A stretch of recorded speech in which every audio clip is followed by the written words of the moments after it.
Olá, seja muito bem-vindo ao Movimento Radiação. A gente está aqui para refletir, experimentar e expressar o amor e a graça de Deus mais uma vez aqui do palco Luz do Mundo, para finalizarmos mais uma série, a série Esperança. Algumas pessoas essa semana me perguntaram se já voltaríamos ao presencial hoje. Respondi que ainda não. A gente faria alguns testes hoje, algumas análises, algumas pessoas da liderança hoje estão aqui com a gente, para a gente fazer novos testes desse retorno com esses novos protocolos, número mais reduzido ainda do que aqueles 40% de vezes anteriores.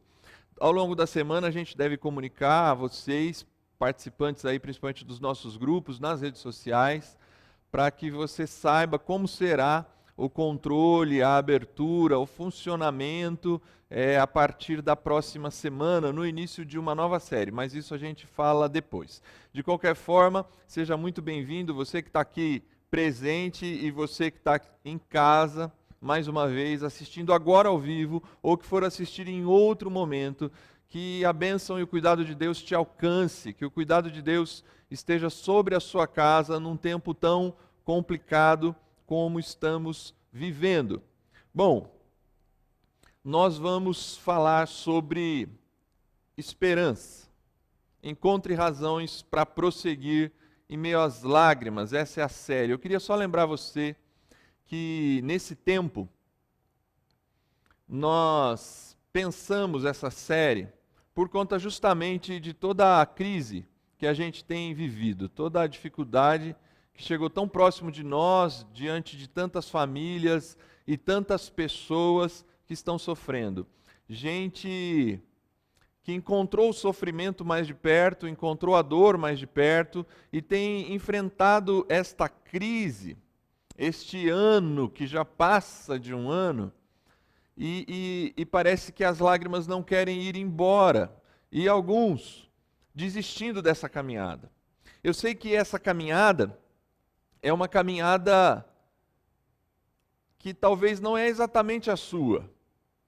Mas essa série, eu gostaria que você entendesse isso. Se você não assistiu os outros 2 episódios, eu te convido a assistir. Porque ainda que não seja a sua caminhada, ainda que você esteja bem emocionalmente, não enfrentou ninguém próximo da sua família com algum problema sério, seja na crise financeira, ou seja na crise da saúde, mas é bom, a gente não pode fugir do fato de que muitas pessoas estão enfrentando isso próximos de nós. E às vezes você não é quem está passando, mas você é aquela pessoa que pode, de alguma forma, contribuir e ajudar para ser esse canal de esperança para quem precisa passar por isso e encontrar razões para prosseguir em meio às lágrimas. Dissemos no início dessa... Não está passando aqui para mim, se puderem passar aí, obrigado.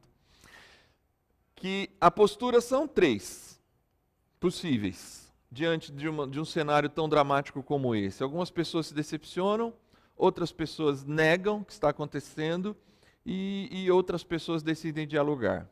Eu tenho falado com algumas pessoas, eu acho que nas três posturas. Essa semana, coincidentemente, eu acho que eu falei com gente nas 3 posturas. Gente que está negando o que está acontecendo, como se não tivesse acontecendo nada. Gente que está muito decepcionado, muito entristecido com tudo. E a postura do texto que a gente escolheu, de Lamentações, é uma postura de diálogo. Eu acho que dialogar é fundamental. No texto escolhido, de alguma forma, o autor ele vai tentar, Jeremias, ele vai tentar dialogar com a situação. Ele traz para o centro do seu texto, o livro de Lamentações, no centro do palco do seu texto, diante da iluminação, ele coloca ali o sofrimento e a dor do seu povo. Ele não tem como negar. Algumas pessoas, alguns outros escritores e profetas da época estão negando, mas ele não tem como negar, e ele coloca o sofrimento no centro do palco, no centro do texto. A maior parte do livro de Lamentações, se você se desafiou aí a ler, a maior parte do livro de Lamentações é um livro de lamentações, está aí o nome dele, que reclama, que tenta dialogar. Ele chega no capítulo 3 para fazer esse diálogo, a gente lembrou junto disso. E aí, agora está comigo o controle aqui. Eu quero só relembrar esse texto aqui de novo, fazendo essa recapitulação da série, se você não assistiu ela toda. Ele chega no capítulo 3 para fazer esse diálogo, é a postura bíblica. A postura bíblica, ela nem nega, e ao mesmo tempo também ela não se rende à decepção e à revolta. Ele fala assim, lembra, eu já falei isso de outras vezes, apontei esse texto dos versos 20 e 21, lembro-me de tudo. Ai, como me lembro. Os sentimentos chegaram ao fundo do poço. Isso está presente no texto. Ele se lembra de que o povo dele chegou no fundo do poço. Talvez não exatamente ele. Perceba que a preocupação, isso é muito importante. No tempo em que a gente está vivendo, a gente não pode somente olhar para nós. A gente precisa olhar também para o contexto. E no contexto, ele diz assim, eu lembro de tudo. Ah, como eu me lembro. Chegamos ao fundo do poço. E ele começa o diálogo aqui. Mas há outra coisa que eu lembro e ao lembrar continuo agarrado à esperança.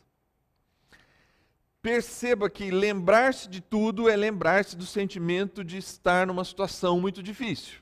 Mas ele fala assim, eu preciso me lembrar de uma outra coisa. Eu preciso colocar uma outra lembrança também na minha mente. E essa lembrança vai me ajudar a me agarrar à esperança.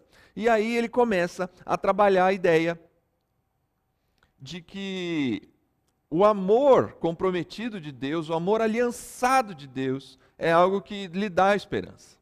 Ele trabalha a ideia de que a maneira como Deus demonstra a sua bondade é algo que precisa fazer com que ele se agarre à esperança.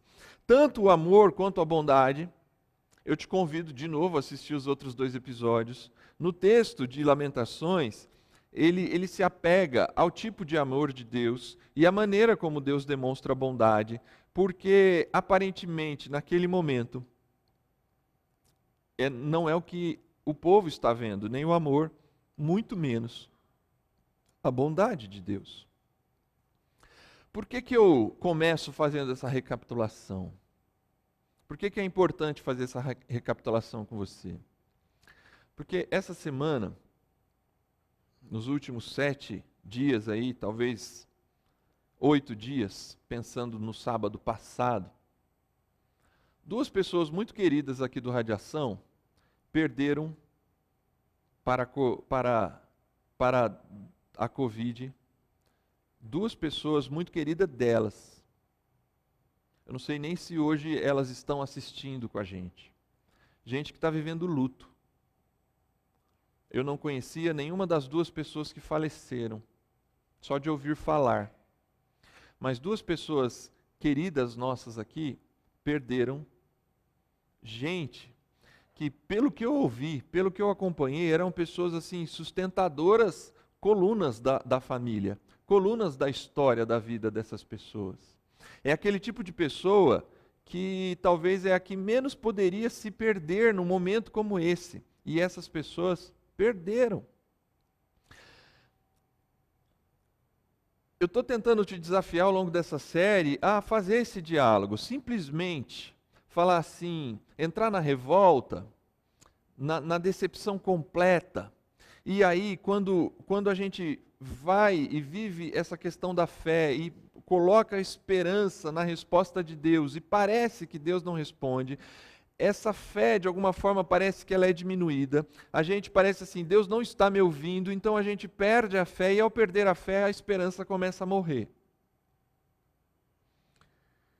Essa não pode ser a nossa postura. Só que ao mesmo tempo também eu dizer assim, calma, vai ficar tudo bem. Ou eu simplesmente falar que Deus ama, ou Deus é bom. Não alcançam, por vezes, o sentimento dessas pessoas. Ainda que as 3 frases que eu disse agora há pouco façam algum sentido, e elas são importantes, porque elas vão fazer o efeito que elas precisam fazer. Só que, em momentos como esse, nós precisamos dialogar mais. Nós precisamos ter a coragem de Jeremias, de fazer o que ele fez, de buscar diálogo, de não esconder a dor, não fazer com que ela não exista. E ao mesmo tempo também não entrar no processo da revolta, mas encontrar maneiras de dialogar com essas pessoas e com a gente mesmo, com o nosso coração. Parece que ao longo da poesia de Lamentações, porque o livro está todo escrito como poesia, ele vai tentando construir esse fator externo que pega a conta toda e faz a conta, no fim das contas, ter um resultado bom. Eu li para vocês numa dos episódios, porque eu sei que todas as coisas contribuem conjuntamente para o bem daqueles que amam a Deus. Hoje eu queria trazer para você um dado da matemática. Eu não acho que eu alcanço muitas pessoas falando sobre matemática, que eu acho que não é das matérias mais preferidas da maioria de nós. Pelo menos eu sou de humanas, eu acho que ninguém gosta de matemática. Mas se eu fosse usar a matemática, parece que na poesia, e é muito melhor pela poesia do que pela matemática, mas perceba que ele se agarra a essa esperança externa, desse fator externo, do tipo de amor e do tipo de bondade de Deus, que pega o resultado da nossa vida, por pior que seja, e ainda faz com que a gente prossiga em meio às lágrimas com esperança. Eu tentei assistir, eu sei que tem gente aqui da Exatas, então eu corro o risco, eu vou tentar ser bem assim lacônico e objetivo nessa fala, mas eu assisti alguns caras me explicando que se eu tenho uma conta negativa, para eu pegar esse número negativo e transformar em positivo, basta eu multiplicar por -1. Aí você vai atrás da teoria de como que 2 números negativos multiplicados dá positivo. Mas é uma explicação muito boa, mas eu não vou me alongar nisso. Eu só queria dizer para você que, pela matemática, o que a poesia está tentando dizer é assim: por pior que seja o cenário do resultado que a gente está vendo hoje da vida, por mais negativa que dê a conta, esse fator externo, ele soma e a gente ainda encontra esperança para prosseguir. A gente vai usar esse texto aqui, de Lamentações 3, na verdade, está errado ali na tela, 3, 28 a 36.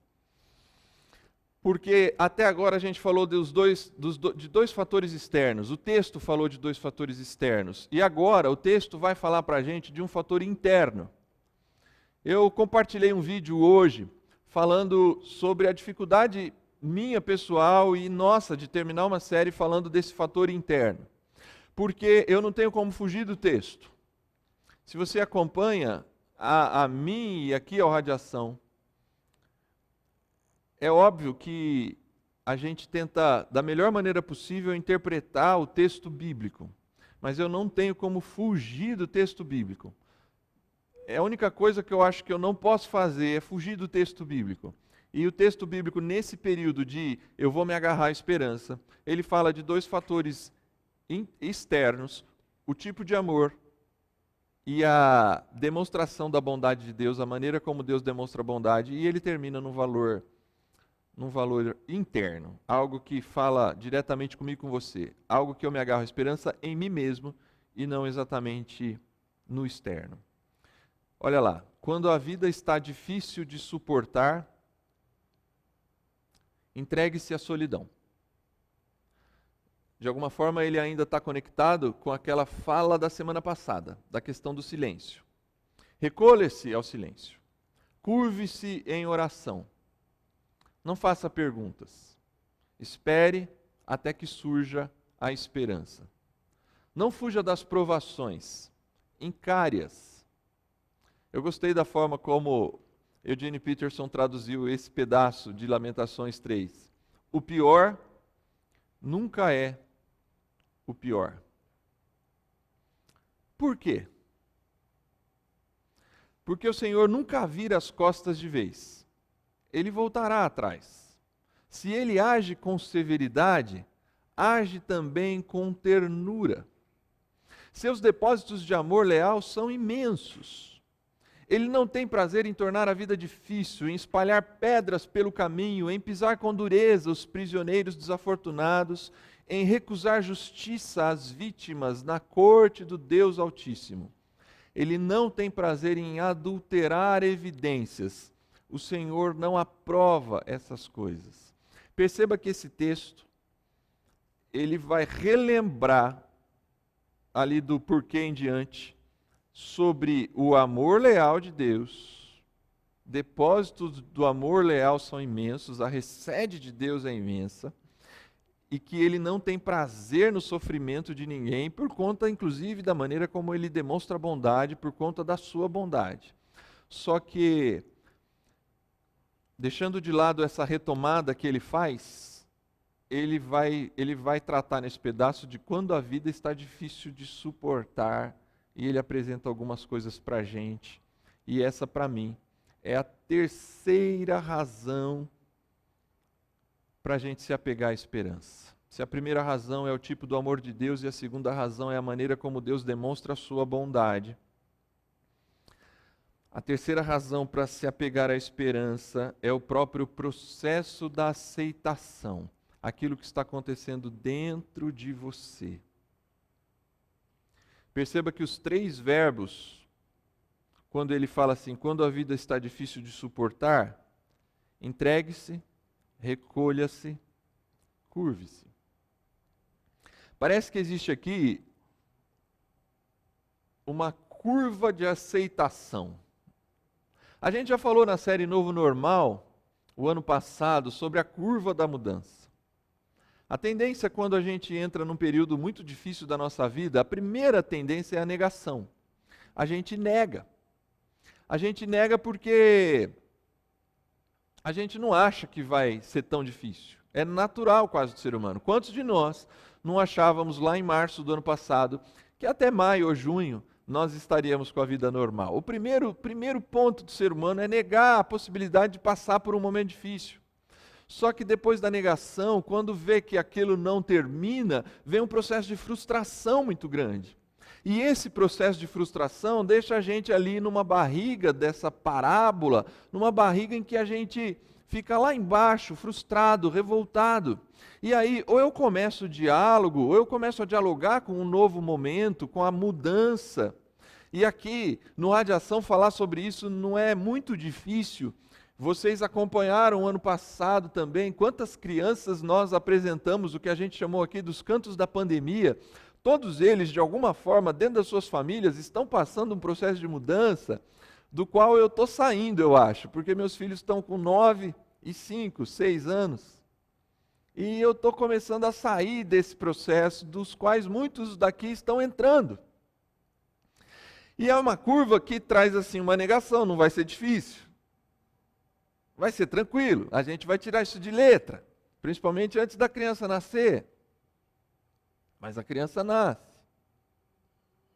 E quando ela nasce, vem os desafios. E por vezes, muitos de nós entramos no processo da frustração. Porque as coisas não são do jeito que a gente planejou. Desorganiza o casamento, desorganiza a rotina, desorganiza o sono, desorganiza tudo. E nesse momento, alguns de nós, e agora esquece o exemplo, mas nesse momento, alguns de nós decidem ficar ali, remoendo a revolta. Voltar não dá mais. Voltar ao que era não volta mais. Eu preciso ir para frente, eu preciso dialogar. Eu tenho alguns fatores externos que Jeremias apresentou que nos ajudam, mas aí ele fala assim, quando tiver difícil de suportar, recolha-se. Curve-se. Perceba que na tela que a gente postou aí está o Nelson Mandela, não sei se você reconheceu a ele. Eu gosto muito dessa frase dele.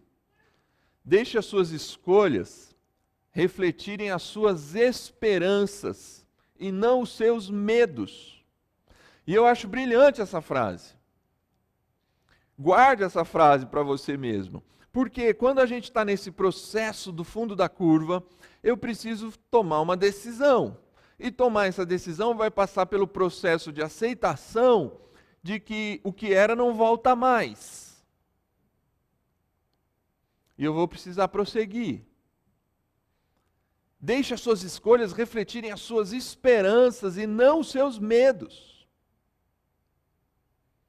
Porque o que a gente vê aqui parece um processo de regressão. Mas a gente tem exatamente aqui um processo de progressão. Porque ele diz assim: entregue-se à solidão, recolha-se ao silêncio, curve-se em oração. Acompanha comigo aqui esses três verbos.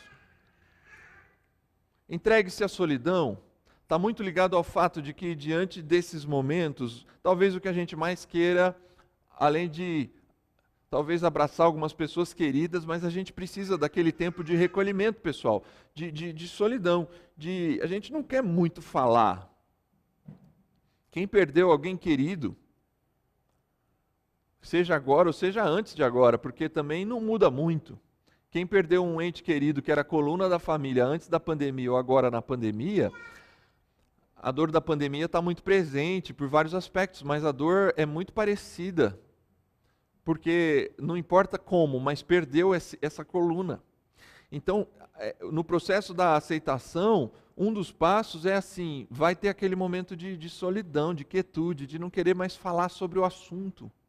E depois de não querer falar sobre o assunto, a gente se entrega a um processo do que a gente falou na semana passada, de lidar silenciosamente para reequilibrar internamente. E depois de se reequilibrar internamente, o texto diz assim: curve-se em oração.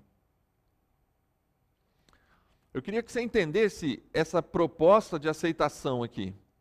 Porque assim, a frase do Mandela disse assim para a gente: faça com que as suas escolhas reflitam as suas esperanças e não os seus medos.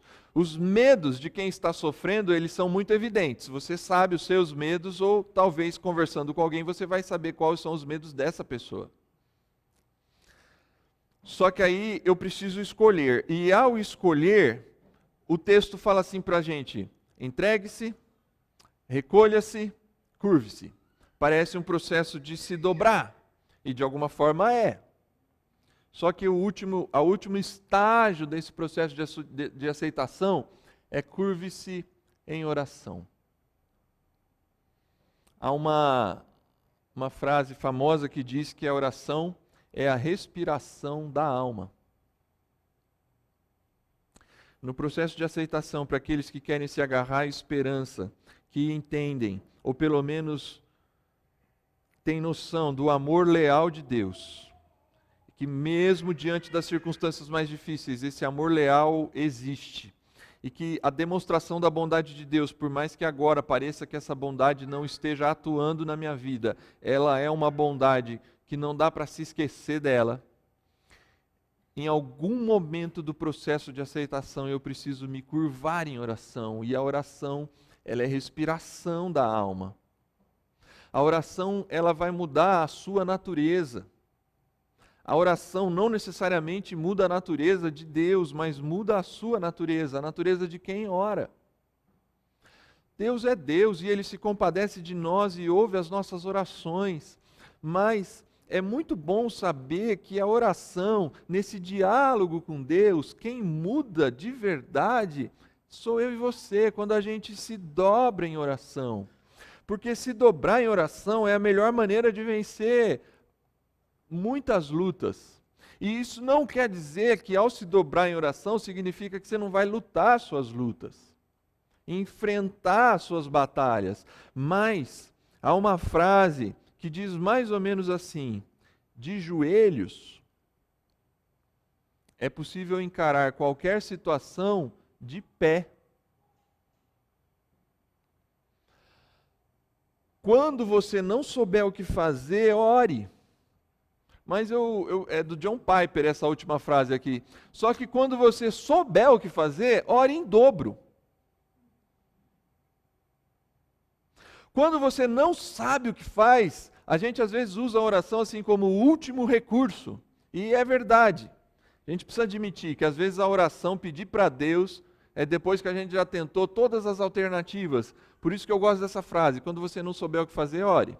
Mas quando você souber o que fazer, ore em dobro. A oração, nesse processo de aceitação, vai ser, no fim e ao cabo, o que vai te colocar de pé para enfrentar. Porque você precisa ativar esse processo de aceitação. Você vai precisar ativar esse processo, e aí, é aqui que chega o ponto. Como é que eu ativo o processo de aceitação? Eu entro no processo de solidão, de silêncio, eu vou reequilibrar, e aí eu preciso incluir a oração na minha vida. Eu preciso me dobrar de joelhos, porque a oração, ela é respiração para a minha alma, senão eu vou morrer por dentro se eu deixar de orar, de falar com Deus. Por mais que ao falar com Deus nas primeiras vezes seja só lamento e choro, por mais que faltem palavras, mas se eu praticar o processo da oração, eu vou perceber que ao estar bastante de joelho, eu começo a ficar de pé diante das situações. E aí vem a ativação dessa esperança para o profeta Jeremias. Não fuja das provações, encare-as. Alguns versos para frente ele vai dizer assim: analise a forma como está vivendo e reorganize a vida conforme a direção do Eterno. Você não vai poder fugir das provações. Provações aqui são todos os desafios que acarretam a luta que você está vivendo.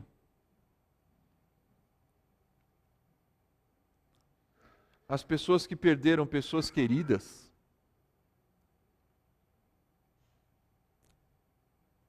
de alguma forma, em algum momento, vão precisar reorganizar a vida e prosseguir. As pessoas que perderam o emprego ou a renda que tinham antes da pandemia, em algum momento, para saírem ali na frente vitoriosos, eles vão precisar enfrentar a situação. Os casamentos que entraram em crise por conta da pandemia,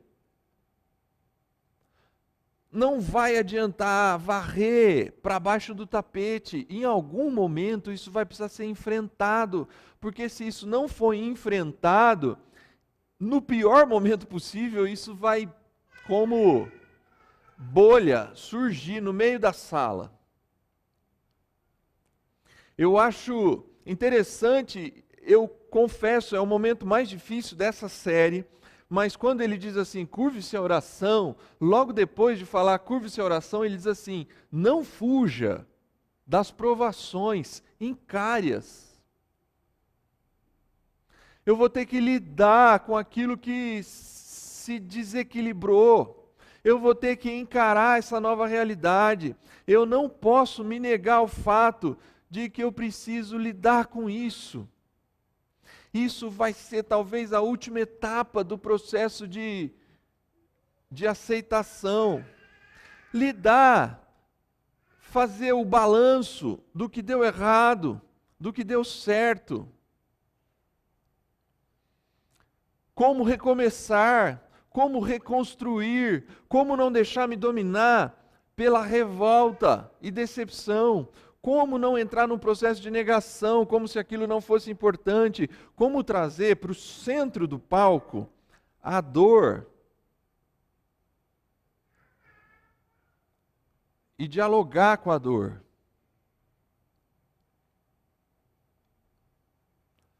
Você só vai se agarrar à esperança se você enfrentar aquilo que você está vivendo.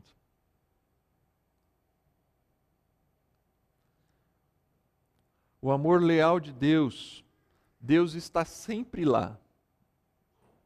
Você pode ter se afastado e dado passos para trás, mas Deus está sempre lá no local do encontro. Desculpa, mas talvez é você que não está indo ao local do encontro, porque o amor leal de Deus continua presente, é o que diz Jeremias. E aí ele vai dizer assim, Deus tem uma maneira de demonstrar sua bondade, e é uma bondade para a maturidade. Episódio 2, vai lá.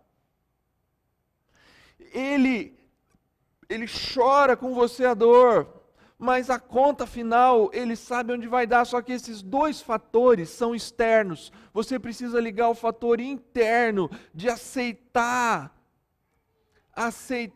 o processo de recomeço, de viver o processo. Quando a vida está insuportável, você vai ter que viver o processo.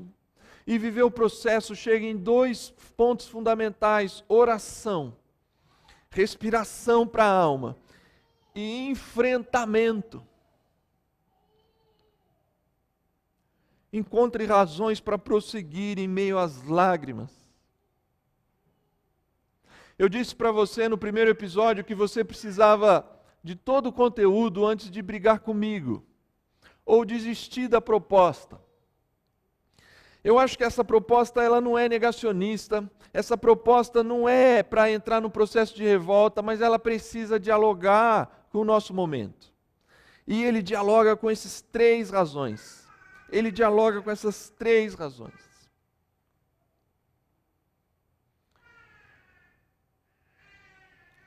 Eu cheguei ao final aqui.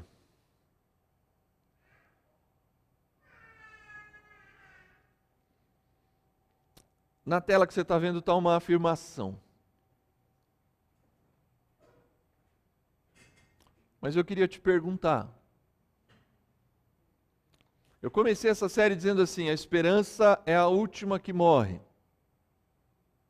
E eu disse de um autor que falou assim: só que quando ela começa a morrer, dói como se a gente estivesse pisando em brasas. Lembra?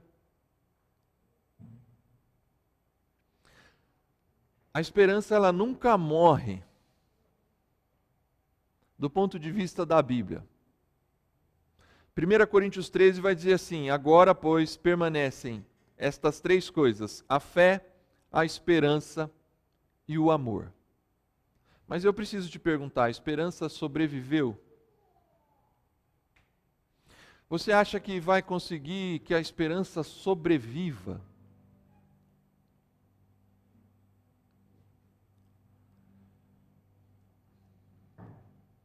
Tem um verso de Lamentações, verso capítulo 3. Ele não é o mais famoso. O mais famoso é o trecho que a gente leu, principalmente da primeira reflexão. As misericórdias do Senhor são a causa de não sermos consumidos, elas se renovam a cada manhã. Deus a cada manhã está presente. Deus a cada manhã está no local do encontro, mesmo que você não vá.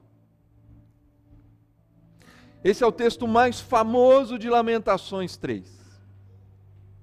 Só que tem um outro texto, que eu acho que, eu não sei se ele é mais importante, mas ele é mais decisivo,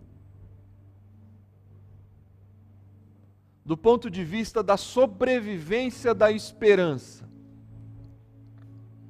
Porque depois que lê lá, depois que ele sai do verso 35, 36, ele vai voltar a lamentar, ele vai voltar a chorar, ele vai voltar a reclamar. No verso 40 ele fala assim: a gente precisa reorganizar a vida de acordo com o eterno, e aí ele vai voltar a sentir dor. Parece como eu e você, altos e baixos, altos e baixos, altos e baixos. Só que ele chega no verso 58. E para mim esse verso é fundamental para que você se agarre à esperança. E o texto diz assim: Senhor, Tu assumiste a minha causa e redimiste a minha vida. Se você preferir, para ficar mais fácil para a gente conversar assim: Senhor, você assumiu a minha causa e redimiu a minha vida. E comprou da escravidão a minha vida. Se depois desses três argumentos te faltam forças para prosseguir em meio às lágrimas, eu preciso pelo menos te dizer que a esperança nunca morre e ela sobreviveu. Porque, se você lembra da minha conta matemática, para que pegar um resultado negativo, a gente precisa do menos um negativo para multiplicar e dar positivo. Jesus Talvez nesse sentido é esse menos um. Menos um porque ele morreu, ele sofreu, ele se entregou, ele se anulou, ele se negativou, ele recebeu sobre os seus ombros as minhas dores, os meus sofrimentos, os meus pecados, os seus pecados, as suas dores. Ele é esse menos um que transforma a equação em positivo. Porque é Ele quem assumiu a nossa causa, é Ele quem redimiu a nossa vida. Eu já não dependo mais das minhas forças, e se te falta força no processo de aceitação, se te falta força para entender o amor e a bondade de Deus, eu acho que esse verso 58, que é um dos últimos aqui do texto de Lamentações 3, ele, não sei nem se o autor tem toda a compreensão, mas ele está dizendo assim: o meu Deus assumiu a minha causa, o meu Deus me redimiu a vida. Construa a sua vida em Jesus, deste Jesus ser a sua esperança. Se você ainda não consegue dialogar com o amor de Deus, com a bondade de Deus e com o processo de aceitação que vai levar você a enfrentar tudo que tem pela frente, eu quero que você guarde o verso 58 e que ele ocupe a sua mente e o seu coração. O Senhor assumiu a minha causa, eu entrego a minha causa para o Senhor e eu peço a redenção do Senhor. Que Jesus seja a minha e a sua esperança. Que Deus te abençoe.